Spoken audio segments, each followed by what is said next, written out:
എല്ലാവർക്കും മിയാൽന കിച്ചൺ ടൈമിലേക്ക് സ്വാഗതം. അപ്പോൾ നമ്മൾ അഞ്ചാമതായി ഉണ്ടാക്കാൻ പോകുന്ന ഓണ വിഭവം എന്ന് പറയുന്നത് മസാല കറിയാണ്. അപ്പോൾ അതിനാവശ്യമായ ഇൻഗ്രീഡിയൻസ് എന്തൊക്കെയാണെന്ന് നോക്കാം. അതിനുവേണ്ടി ഞാനിവിടെ ഉണങ്ങിയ ഗ്രീൻ പീസ് തലേന്ന് കുതിർത്തി വെച്ചിട്ടുണ്ട്. അതായത് ഒരു 8 മണിക്കൂറും കുതിർത്തി കഴുകി എടുത്ത് വെച്ചിരിക്കുകയാണ്. അതൊരു കപ്പ് എടുത്തിട്ടുണ്ട്. അതോടൊപ്പം തന്നെ ഒരു ക്യാരറ്റ് ഇങ്ങനെ നീളത്തിൽ, അതായത് കട്ടിക്ക് നമ്മൾ അരിഞ്ഞെടുത്തിട്ടുണ്ട്. അതുപോലെ തന്നെ 2 ഉരുളക്കിഴങ്ങ്, അതായത് ഒരു വലിയ ഉരുളക്കിഴങ്ങും ഒരു ചെറിയ ഉരുളക്കിഴങ്ങുമാണ് ഞാൻ എടുത്തിരിക്കുന്നത്. അതിങ്ങനെ ക്യൂബ് ഷേപ്പിൽ ഞാൻ അരിഞ്ഞെടുത്തിട്ടുണ്ട്. പിന്നീട് നമുക്ക് വേണ്ടതെന്ന് പറഞ്ഞു കഴിഞ്ഞാൽ നമ്മൾ ഇത് കുക്കറിലിട്ട് അത്രയും ഇൻഗ്രീഡിയൻസ് കുക്കറിലിട്ട് വേവിക്കും. നമുക്ക് വഴറ്റാൻ വേണ്ടുന്ന സാധനങ്ങൾ എന്ന് പറയുന്നത് ഒരു 1.5 സവാളയാണ് ഞാൻ എടുത്തിരിക്കുന്നത്. അത് നീളത്തിലാണ് അരിഞ്ഞിരിക്കുന്നത്. പിന്നെ 2 ചെറിയ തക്കാളി, 2 പച്ചമുളക്, ഇതൊരു 1.5 ടീസ്പൂൺ കാണും ഇഞ്ചിയും വെളുത്തുള്ളിയും ചതച്ചത്. ഇനി പൊടികൾ എന്തൊക്കെയാണെന്ന് നോക്കാം. മഞ്ഞൾപ്പൊടി 1/4 ടീസ്പൂൺ എടുത്തിട്ടുണ്ട്. 1 ടേബിൾ സ്പൂൺ മല്ലിപ്പൊടി, 1 ടീസ്പൂൺ ഗരം മസാല, 1 ടീസ്പൂൺ കുരുമുളക് പൊടി, 1.5 ടീസ്പൂൺ മുളക് പൊടി, ഉപ്പ് ആവശ്യത്തിന്. ഇനി നമുക്ക് ഇതിലേക്ക് വേണ്ടുന്ന അടുത്ത ഇൻഗ്രീഡിയൻ്റ് എന്ന് പറയുന്നത് നമുക്ക് ചെറിയ ഉള്ളി ഒരു 3 എണ്ണം ഞാൻ ചെറുതായിട്ട് അരിഞ്ഞെടുത്തിട്ടുണ്ട്. അതോടൊപ്പം തന്നെ കറിവേപ്പില, ഒരു പിടി കറിവേപ്പില, ഒരു ചെറിയ തേങ്ങ, അതായത് വളരെ ചെറിയ തേങ്ങയുടെ ഒരു മുറി ഞാൻ ചിരണ്ടി എടുത്തിട്ടുണ്ട്. അതൊരു 1/2 കപ്പ് കാണും. അപ്പോൾ നമ്മൾ ഫ്ലെയിം ഓണാക്കി കുക്കർ വെച്ചിട്ടുണ്ട്. നമുക്കിനി ഈ പച്ചക്കറികൾ ഒന്ന് വഴറ്റണം. അപ്പോൾ അതിന് വേണ്ടി നമുക്കൊരു 1.5 ടേബിൾ സ്പൂണോളം വെളിച്ചെണ്ണ ഒഴിച്ചു കൊടുക്കാം.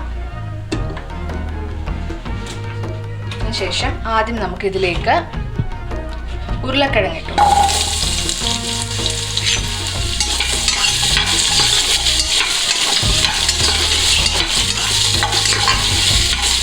ഒരുപാട് നേരം ഒന്നും വഴറ്റില്ല, കുറച്ചൊന്ന് മയപ്പെട്ട് കിട്ടിയാൽ മതി. അതെ, ഇനി ക്യാരറ്റ് ഇട്ട് കൊടുക്കാം.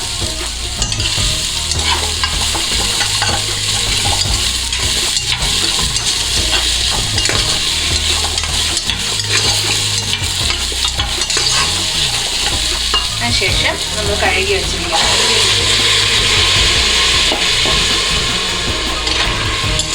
അപ്പോൾ നമ്മളിത് വഴറ്റിയിട്ടുണ്ട്. ഇനി ഇതിലേക്ക് നമുക്ക് ഒരു 1/4 ടീസ്പൂൺ മഞ്ഞൾപ്പൊടി ഇട്ട് കൊടുക്കാം. ഇനി ആവശ്യത്തിന് ഉപ്പിട്ട് കൊടുക്കാം. ഞാനൊരു 1 ടീസ്പൂൺ ഉപ്പ് ഇട്ടിട്ടുണ്ട്. ബാക്കി നമുക്ക് ആവശ്യമുണ്ടെങ്കിൽ കറി ഉണ്ടാക്കുമ്പോൾ ഇട്ട് കൊടുക്കാം. നമുക്കിതിലേക്ക് 1/2 കപ്പ് ചൂടുവെള്ളം ഒഴിക്കണം. അതിനുശേഷം ഒന്നുകൂടെ ഇളക്കിയിട്ട് നമുക്കിത് മൂടി വെച്ച് അപ്പോൾ നമ്മൾ ഉപ്പൊക്കെ ഇട്ട് ഇനി നമുക്കിത് അടച്ച് വെച്ച് ഒരു വിസിലെടുക്കാം.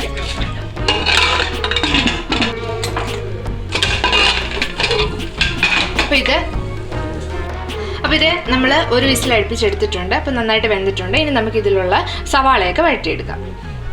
അപ്പോൾ നമ്മൾ ഫ്ലെയിം ഓൺ ആക്കിയിട്ട് അതിലേക്ക് ഒരു ചീനച്ചട്ടി വെച്ചിട്ടുണ്ട്. അതിലേക്ക് നമുക്ക് സവാള വഴറ്റാൻ ആവശ്യമായ വെളിച്ചെണ്ണ ഒഴിക്കുക. ഒരു 1.5 ടേബിൾ സ്പൂൺ വെളിച്ചെണ്ണ മതി. നമുക്ക് വേണമെങ്കിൽ നമ്മൾ വഴറ്റുമ്പോൾ ആവശ്യത്തിനുള്ള നമുക്ക് ഒഴിച്ചു കൊടുക്കാം. ആദ്യം കുറച്ച് കൊടുക്കാം. ഇനി നമുക്ക് ഇതിലേക്ക് നമ്മൾ അരിഞ്ഞു വെച്ചിരിക്കുന്ന സവാള ഇട്ട് കൊടുക്കാം. സവാളയും പച്ചമുളകും ഒരുമിച്ച് ഇട്ട് കൊടുക്കാം. സവാള ഒന്ന് വാടി വരണം. നമുക്ക് ഇതോടൊപ്പം തന്നെ കുറച്ച് ഉപ്പും കൂടെ സവാളയിലേക്ക് ഇട്ട് കൊടുക്കും. നമുക്ക് ആദ്യമേ ആ ഗ്രീൻ പീസിൽ കുറച്ച് ഉപ്പ് ഇട്ടിട്ടുണ്ട്. അത് കാരണം നമ്മൾ കുറച്ചുപ്പ് സവാള വാടാൻ വേണ്ടി ആവശ്യത്തിനുള്ള കുറച്ചുപ്പ് മാത്രമേ ഇട്ട് കൊടുക്കാൻ പറ്റൂ. കളർ മാറി വന്നിട്ടുണ്ട്. ഇനി നമുക്ക് ഇതിലേക്ക് നമ്മൾ ചതച്ച് വെച്ചിരിക്കുന്ന ഇഞ്ചിയും വെളുത്തുള്ളി നമുക്ക് ആഡ് ചെയ്ത് കൊടുക്കാം. ഇനി നമുക്ക് ഇതിലേക്ക് കുറച്ച് കറിവേപ്പിലയും കൂടെ ആഡ് ചെയ്ത് കൊടുക്കാം. തീ ഒന്ന് ചെറുതായി കുറച്ചിട്ട് നമുക്ക് ഇതിൽ ആവശ്യമായ പൊടികൾ ചേർത്ത് കൊടുക്കാം. ഇനി നമുക്ക് ഇതിലേക്ക് ആവശ്യമായ പൊടികൾ ചേർത്ത് കൊടുക്കാം. പൊടികളുടെ അളവൊക്കെ നേരത്തെ പറഞ്ഞിട്ടുണ്ടായിരുന്നു.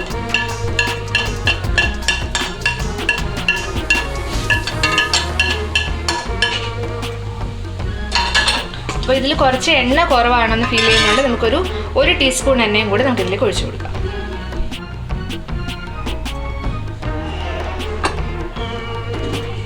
ശേഷം ഈ പൊടികളുടെ പച്ചമണം മാറുന്ന വരെ ഒന്ന് വഴറ്റി കൊടുക്കാം.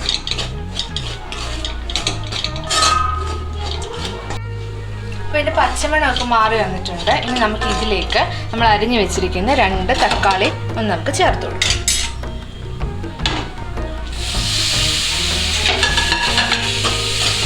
തക്കാളി ചേർത്തതിന് ശേഷം നമുക്ക് ഇതൊന്ന് മൂടി വെച്ച് കുറച്ച് നേരം ഒന്ന് വേവിക്കണം. അപ്പോൾ തക്കാളിയൊക്കെ ഉടഞ്ഞു വരും. അപ്പോൾ ഇത് തക്കാളിയൊക്കെ ഉടഞ്ഞു വന്നിട്ടുണ്ട്. നമുക്കിതിലേക്ക് നമ്മൾ വേവിച്ച് വെച്ചിരിക്കുന്ന ഉരുളക്കിഴങ്ങും ഗ്രീൻ പീസും ക്യാരറ്റും കൂടെ നമുക്ക് ചേർത്ത് കൊടുക്കാം. നന്നായിട്ടൊന്ന് ഇളക്കി യോജിപ്പിക്കും.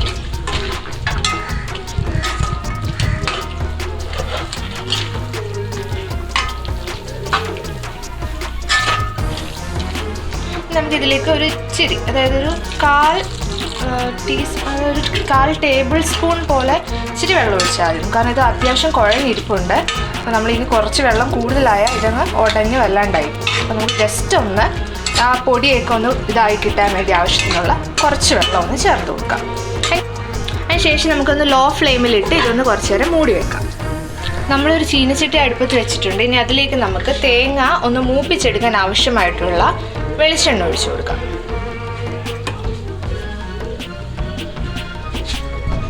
ഇനി വെളിച്ചെണ്ണ ഒന്ന് ചൂടായി വരുമ്പോൾ നമുക്ക് അതിലേക്ക് തേങ്ങ ഇട്ട് കൊടുക്കാം. വെളിച്ചെണ്ണ ചൂടായി വന്നിട്ടുണ്ട്. നമുക്ക് അതിലേക്ക് നമ്മൾ ചിരകി വെച്ചിട്ടുണ്ട് തേങ്ങ ആഡ് ചെയ്ത് കൊടുക്കാം. നമുക്കിത് ഒരുപാട് അങ്ങ് മൂക്കണ്ട, അതായത് തീയലിലേക്ക് അരയ്ക്കുന്ന പോലത്തെ ആ ഒരു മൂപ്പ് വേണ്ട. അല്ലാതെ ഒരു ലൈറ്റ് ഗോൾഡൻ ബ്രൗൺ ആയി കഴിഞ്ഞാൽ മതി. അതുവരെ നമുക്കിതൊന്ന് ഇളക്കി ഒന്ന് യോജിപ്പിച്ചെടുക്കാം. അപ്പോൾ ഇതൊരു ഗോൾഡൻ ബ്രൗൺ കളറിലായി കിട്ടിയിട്ടുണ്ട്. നമുക്കിനി ഇതൊന്ന് ആറിയിട്ട് മിക്സിയിലിട്ടൊന്ന് അരച്ചെടുക്കാം.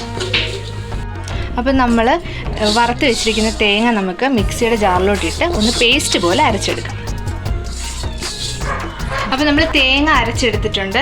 പേസ്റ്റ് ആയിട്ടാണ് അരയ്ക്കേണ്ടത്. ഞാൻ ഇച്ചിരി മൂപ്പിച്ചപ്പോൾ ഒരു ഇച്ചിരി ഇത് വന്നുകൊണ്ട് ഇച്ചിരി വെള്ളം കൂടിയിട്ടുണ്ട്. നമുക്കത് നമുക്കത് വെള്ളം വറ്റിച്ചെടുക്കണം ഇനി. അപ്പോൾ അതുകൊണ്ട് നമുക്കിത് കറിയിലേക്ക് ഒഴിക്കാം. അപ്പോൾ നമ്മൾ ഫ്ലെയിം ഓഫ് ചെയ്ത് വെച്ചിരിക്കുകയായിരുന്നു. ഇനി നമുക്കിതിലേക്ക് നമ്മൾ അരച്ച് വെച്ച തേങ്ങ ഒഴിച്ചു കൊടുക്കാം. അതിനുശേഷം ഇത് നമുക്ക് നന്നായിട്ട് മിക്സ് ചെയ്തെടുക്കാം.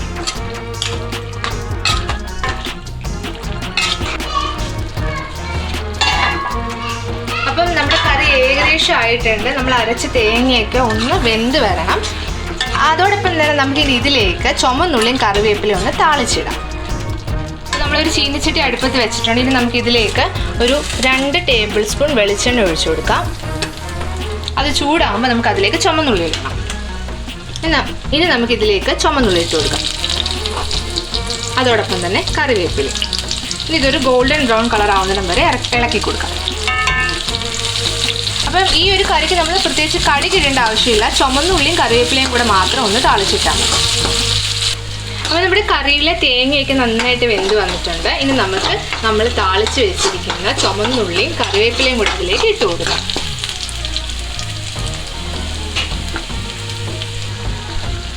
ഇനി നമുക്ക് അതായത് നമ്മൾ താളിച്ച് വെച്ചിരിക്കുന്നത് അതിലേക്ക് നമ്മൾ ഇട്ട് കൊടുക്കാം.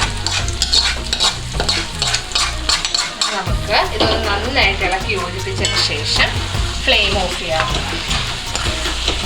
നമുക്ക് ഈ ഒരു കറിയോടൊപ്പം കോളിഫ്ലവർ ഉണ്ടെങ്കിൽ അതും കൂടി ഇടാം. അപ്പോൾ ഇത് നമുക്ക് സദ്യക്ക് മസാലക്കറിയായിട്ട് കൂട്ടുകയും ചപ്പാത്തിയോടൊപ്പം കൂട്ടാനും വളരെ ടേസ്റ്റുള്ളൊരു കറിയാണ്. അപ്പം നമ്മുടെ വളരെ സ്വാദിഷ്ടമായ മസാലക്കറി അഥവാ കൂട്ടുകറി റെഡി ആയിട്ടുണ്ട്. അപ്പോൾ എല്ലാവർക്കും ഒരു വീഡിയോ ഇഷ്ടപ്പെട്ടു എന്ന് വിശ്വസിക്കും. നിങ്ങൾ എന്തായാലും ഇത് വീട്ടിൽ ട്രൈ ചെയ്ത് നോക്കണം. വീണ്ടും അടുത്തൊരു വീഡിയോ കാണുന്നതുവരെ ബൈ, ടേക്ക് കെയർ.